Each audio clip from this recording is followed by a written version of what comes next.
Ration card ఉన్న వారందరికీ good news. రాష్ట్ర ప్రభుత్వం సంచలన నిర్ణయం అంటూ లేటెస్ట్ అప్డేట్ అయితే రావడం జరిగిందండి.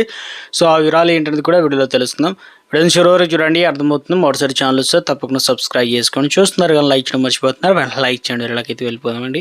వ్యవస్థ పీడిఎస్లో తెలంగాణ సర్కారు విప్లవాత్మక మార్పులకు శ్రీకారం చుట్టబోతుంది. ఇక రేషన్ కార్డులు, బియ్యంతో పాటు పౌష్టికాహారమైన జొన్నలు కూడా పంపిణీ చేసేందుకు ప్రభుత్వం సిద్ధమైంది. ఇప్పటికే ఏదైతే ఒక్కొక్కరికి 6 కిలోల సన్న బియ్యం అయితే అందజేస్తున్నారు కదా, ఇప్పుడు త్వరలో ఏం చేయబోతున్నారట, మొత్తానికి సంచలన ప్రకటన. ప్రాథమిక కసరత్తు వేగం చేశారు. ఇందుకు సంబంధించి రాష్ట్ర మార్కెట్ ఏదైతే ఉందో ద్వారా సేకరించిన జొన్నలు కావచ్చు, మొక్కజొన్నలు ఉంటాయి కదా, సో రేషన్ షాపుల ద్వారా ప్రజలకు నేరుగా అందుబాటులోకి తేవాలని అధికారులు డిప్యూటీ సీఎం మల్లు భట్టి విక్రమార్క ఆదేశాలు జారీ చేశారు. ఆ విధంగానే ప్రభుత్వ గురుకులాల్లో, హాస్టల్లో కూడా చదువుకునే విద్యార్థులకు బలవర్ధకమైన ఆహారం అందించడంలో భాగంగా జొన్నలు వినియోగించాలని భట్టి సూచించారు.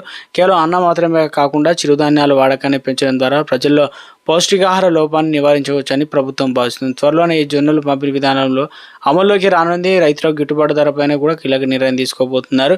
ఇక రైతు సంక్షేమ ధ్యేయంగా పనిచేస్తున్న సర్కారు జొన్నలు, మొక్కజొన్నలు మద్దతు ధర కల్పించేందుకు కీలక నిర్ణయం తీసుకుంది. మార్కెట్లో ధరలు తగ్గుతున్న నేపథ్యంలో మొక్కజొన్నలతో పాటు జొన్నలు కూడా ప్రభుత్వమే కొనుగోలు చేయాలని కేబినెట్ సబ్ కమిటీ తీర్మానించింది. కేంద్ర ప్రభుత్వం నుంచి మద్దతు లేకపోయినప్పటికీ రాష్ట్ర నిధులతోనే ఈ సేకరణ ప్రక్రియ చేపట్టాలని మంత్రి తుమ్మల నాగేశ్వరరావు అయితే వెల్లడించారు. యాసంగిలో సంబంధించి సీజన్లోనే పండించిన పంటను కొనుగోలు చేసేందుకు రాష్ట్ర వ్యాప్తంగా ప్రత్యేక కేంద్రాలు కూడా ఏర్పాటు చేయనున్నారన్నమాట.